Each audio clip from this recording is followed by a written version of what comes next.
Do. Welcome, everybody, to another episode of Strife's Sanctum. My name is Citizen Strife, and this week, this might be a bit of a retread in a way.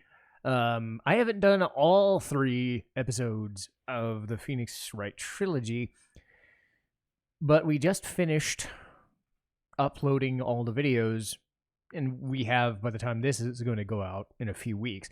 But we've uploaded 2 reviews, so it seems fitting, especially since this was voted on by people in the community, to talk about the Ace Attorney anime. And this, again, might be a super quick rundown, because I've kind of gone over a lot of the things that happened in 1 and 2, without spoiling a whole bunch. But the animated version was produced by A1 Pictures and Cloverworks, with the studio head, the creator Shuta Kami, I believe that's his name, acting as script supervisor. And it's weird, especially when you're trying to adapt something that's already been made into, say, a game. And I know that things like Nier are going to be made. Final Fantasy IX is probably getting an animated show. Legend of Mana's Jumi arc is getting an anime 25 years later. So it's weird, especially 15 years down the line when this was made, because this was released in 2016 and 2019. So the games, Phoenix Wright had, 10 years lead time at that time, and it already had a place. A lot of the other games had come out, if not all of them. I forget when Spirit of Justice came out. It was probably 2017, 2018, give or take. But the property as a whole has been on a high. And, while we were waiting for, Game 7, if you don't count stuff like Great Ace Attorney and the Leighton crossover, waiting for more Phoenix Wright, and we'll get to those games when we get to them, probably at a year's pace, give or take. But when talking about the anime specifically, it is a reflection on the game that I just finished. You're not going to be able to replace a 60 to 70 hour gaming experience. You're not going to be able to replicate, here's evidence, here's this, here's this, here's this, here's this. What it did do is condense and tell a story with something that the game couldn't do because of the limitations. And even now, limitations in the hardware. Like, now we have stuff like the Somnium Files, where it's fully voice acted. Sometimes there are footage, or sometimes there's voice acting on some scenes in like the Leighton crossover, but they don't do a lot of voice acting in Phoenix Wright. And it's weird, because I like that, and it really helps the flow of the game, but it also changes the dynamic. That's why I personally took the effort to voice act every single bit of Phoenix Wright that I could, that I could manage, even under a cold or whatever, for 4 months, because there's something that acting can do, and that's what the anime does do. And of course, you have to do some other things about animation. Now, you have to take into consideration the story that they're trying to tell. How do you condense a 60-hour story into 50 episodes? How do you condense that into 1/3 the runtime? I did some calculations, and 47 episodes equates to about 16, 17, 18 hours, give or take, of footage. That equates to a 60-hour game. So, again, running on a screen in a visual novel is going to be way different than running on a other thing. It's the same thing Persona deals with, because they've had Persona 3, Persona 4, Persona 5 as adaptations, and they are lacking themselves. And the first thing is budget, of course.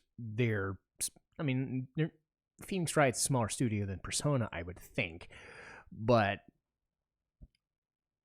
even then, they have enough money to get an animation studio off the, get to do it, to license the footage, and to make it to their specifications. there's going to be only so much that you can do. In Persona's case, they cut out a lot of the social links, and if they do them as parts of episodes, or in Persona 4's case, they condensed the minor social links, into like 2 episodes of like a festival episode or what the fuck, like a summer vacation episode.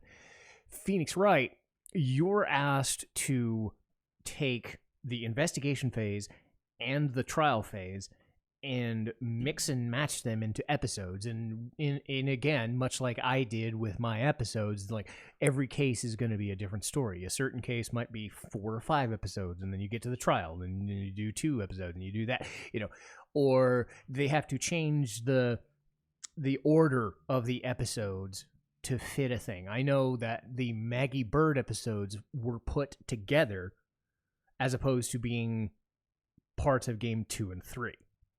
So they changed that and made Maggie's thing 2 episodes to herself. Every other thing is different. And if they didn't have enough space for an entire season, they actually made separate episodes. They made non-canon episodes. I don't know if Takumi, again, I apologize. I don't know if he wrote them himself or if other people wrote it and just added to it. A lot of it was like backdrops for Phoenix and Miles as teenagers or kids.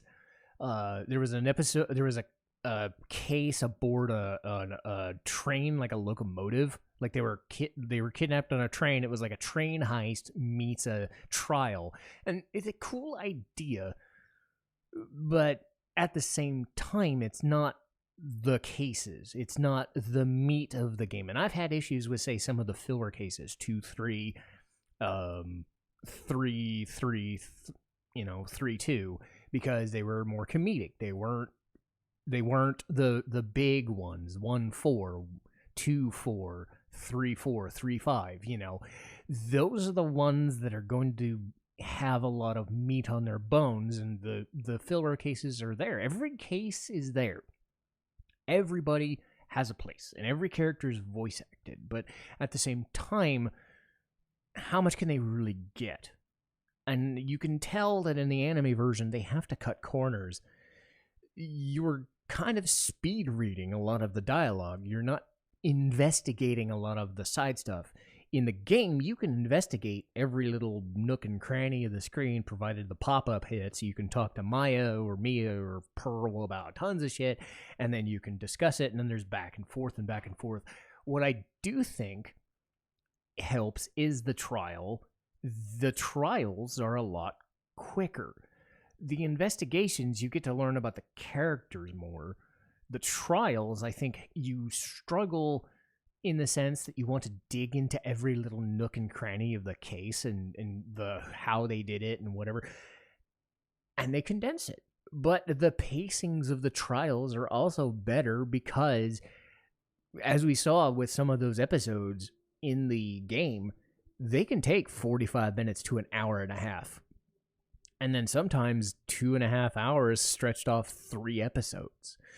Because there's so much dialogue and back and forth and trying to engage the player. In an anime, you don't have that. So there's a bit of a give and take. You're speeding through the investigations and the cases, and you're seeing a few things. I'll give an example. Turnabout Big Top, case 2, 3. They do a lot of the investigations, they get through the thing, and they get through Acro, and they figure out Acro is the guy who causes the thing. I play the games, you've seen it, I don't care, I'll spoil it. Anyway, Acro is being on the witness stand, and they're talking to him. And what they do is they kind of reenact in the courtroom things that Acro did. Not through footage, not through things. They're reenacting it like a diorama or a stage play. Now, how Phoenix was able to corral Ben Woodman, Mo the Clown, Maximilian Galactica to portray parts in this stage play so that they could reenact Acro's part, why would they get involved? You have to kind of mentally put together that Phoenix would have talked to them before the case, but you're not actually shown that. So it's kind of like cutting off little bits of scenes that you would see or didn't see, because that didn't even happen in the game. You don't see that in the game. You're just talking to Acro and Franziska the whole time. So it's little things like that that are a bit of a mental disconnect, but are still helpful in a way, because you're still engaging some of the characters some of the time to do some of the things. And again, you're still taking a third of the runtime to tell the entire story. And in some cases, like I said, they're adding episodes. They're adding like 5 or 10 extra episodes just to fill the 48 episode quota, which is strange. But they also do some weird things in the sense that how they show evidence. They don't give you the court record. They don't have you standing, and they don't do side-to-side imagery. The anime has its own way of showing you the evidence. And sometimes you're not shown evidence, and then picking it apart and picking it. Like, the show will kind of jump from one thing to another, and they will just kind of give you the evidence. I don't have a direct example of that, but for instance, they will show evidence on a TV. They don't have the evidence physically there. So I'm guessing this was a kind of way of shorthand telling you, well, this is what the evidence looks like. This is how we're showing it. We're showing it on a TV screen in the courtroom, so that everybody in the court can see it without seeing this bloody weapon or whatever on a table or something. Sometimes they'll show the table full of evidence. Sometimes they'll have the TV. So this is how they kind of get around having a lower budget and how they get around the thing. Because you have to remember, the game itself is not a super low budget. So they're showing you pictures and stills and still images and all this stuff and rare animations. And speaking of the animations, it's all right. I do think they do kind of capture the Phoenix Wright look and the feel a bit well. It caught me off guard when they actually show the objection, or when they get Miles or Francisco or Godot to object to Phoenix, where with an objection, you see the pointer, and then the character will do that thing where they go, "Oh God!" and they'll just kind of crumple or they'll shake or something. The way they show that in the anime is like a gust of wind coming out of Phoenix Wright to the other side of the table, and they get knocked back to a wall. Not all the time, but think of that. Like a physical manifestation of the force of Phoenix, his argument. It's like how he does damage in Marvel vs. Capcom. He points his finger and they take damage, that sort of. It's a weird thing. But again, it's a cool idea. And again, Phoenix is the one who takes damage on his end too. So they get around it a little bit, but they still do the objections. They still do all the crazy shit. They do all the crazy things. It's a neat little thing. What's also neat, again, as I've said before, is the voice acting. And I watched the dub version, and I stated that in most cases, outside of, say, Franziska or, say, Manfred von Karma, who physically I can't do that voice. I can do this maybe, but I can't do that voice because that character is way too deep for me. Franziska I chose to do as a German, like I looked up a YouTuber, from Germany and kind of model an accent once I saw the page, and it ended up becoming my own interpretation. The anime doesn't do that. But in most cases, I thought, okay, I heard this character, and, I'll mix and match characters here and there, but in my head, I was still thinking, okay, I'm hearing Eric Vale as Phoenix Wright. I'm hearing Colleen Klinkenbeard as Mia. I'm hearing all these people that I saw, 3 to 4 months ago whenever I watched this. So I still had that in my head. I was like, how would that person speak? To give me kind of something to go on. And it wasn't always the case. I'd say Gumshoe and Franziska were the two that I had to mess around with. But as far as the anime goes, if you're watching the dub version, if you're watching the sub version, that's its own thing, of course. But the dub version features Funimation, and this was before the Crunchyroll. This was a couple years before the Crunchyroll merger. So Funimation got the license, And you've got your Eric Vales, Colleen Clinkenbeards, Alexis Tiptons, people that have been in like hundreds of anime at this point. So you got those people. You've got people that have been in the newer stuff, say Danny Chambers or Christopher Waycamp as Miles Edgeworth. And I'd say overall, they do a good job. Again, I would have preferred Franziska to sound like she was German. That was the dub actor's choice. They didn't, and that's perfectly fine. If you don't want to do that, I'm totally fine. But everybody still sounds like they're supposed to sound, outside of one choice. And this is like outside of the budget and outside of the limitations that condensing something of this magnitude, 120 episodes, 60 to 70 hours of footage into a 20-hour anime. The one thing that bugged me, and this is not a knock on the actress, Lindsay Seidel, because she does great characters like Ichika Nakano in Quintessential Quintuplets. Like I said, they've done voice acting for like 15, 20 years. Who am I to discount them? This has something to do with how the Japanese characters sounded, because they chose to have Maya Fey sound very mousy. Very mousy. So Lindsay Seidel had to do that voice in dubbing it. So again, it's not a reflection of either the character's fault or the actor's fault. This was their choice, but it bugged me. It personally bugged me hearing Maya Fey as this like very squeaky voiced person. Because Maya is very bubbly and energetic. But you don't have to be a mousy person. You can be a very energetic person, but not sound like mousy, nasally. Again, that was the voice they gave there. That was the actor or actress in the Japanese version that they chose. If it were me, and this is something that's very odd, and I will preface this by saying you don't have to agree or whatever, but I listened to Maggie Bird in the 2 episodes that they gave her, and I thought I wanted that actress to be Maya, and then the other actress, Seidel, to be Maggie.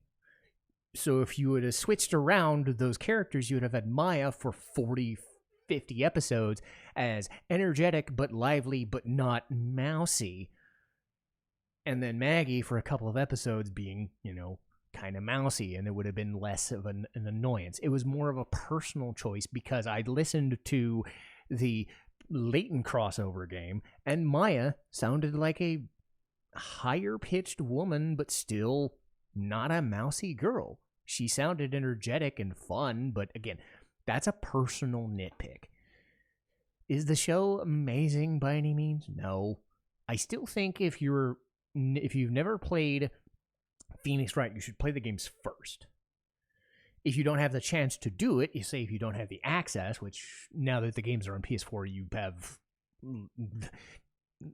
no excuse, but if you don't play PS4, I can understand. Maybe it's on Switch, who knows.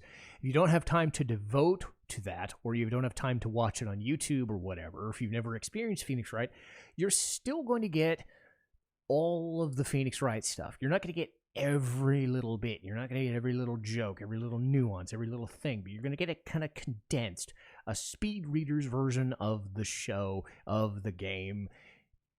You're still going to get enough of it that I think it's suitable.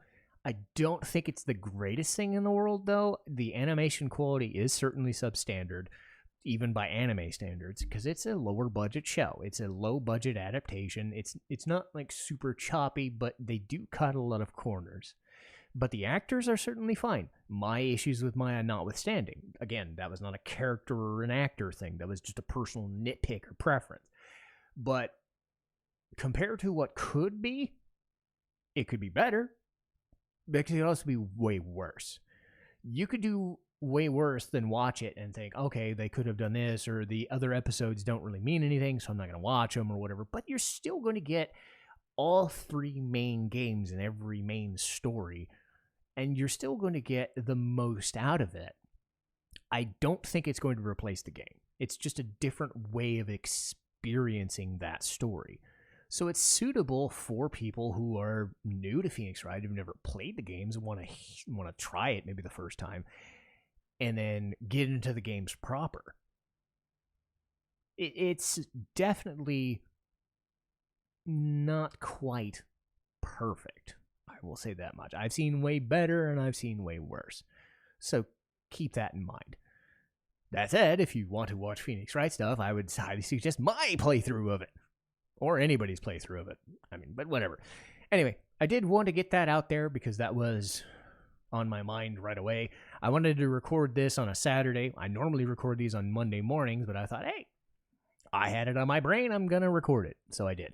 Next week, the 2-hour review, post-review of Final Fantasy VIII. Lee and I did this review about a month ago.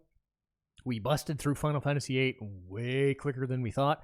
We're busting through Final Fantasy VII, and we're trying to do as many recordings of that as we can, and just ram right on through that, and But we dug very deep into Final Fantasy VIII, and again, I think Final Fantasy VIII is something that I'm really fond of, and I also don't like a lot. But it's nice to have somebody to bounce off of so that when we re-experienced it, I liked it for more than I thought I would. But it is by far the longest podcast I've ever done, but I had somebody else's help with it, so it didn't feel that long, and I hope people do enjoy that. We're going to keep doing more podcasts going forward. We've got all the new games like Tales of Arise and Final Fantasy VII going, so we're running full speed ahead with this YouTube thing. But that'll do it for me, and I'll see you guys next time. Citizen Strife, signing off.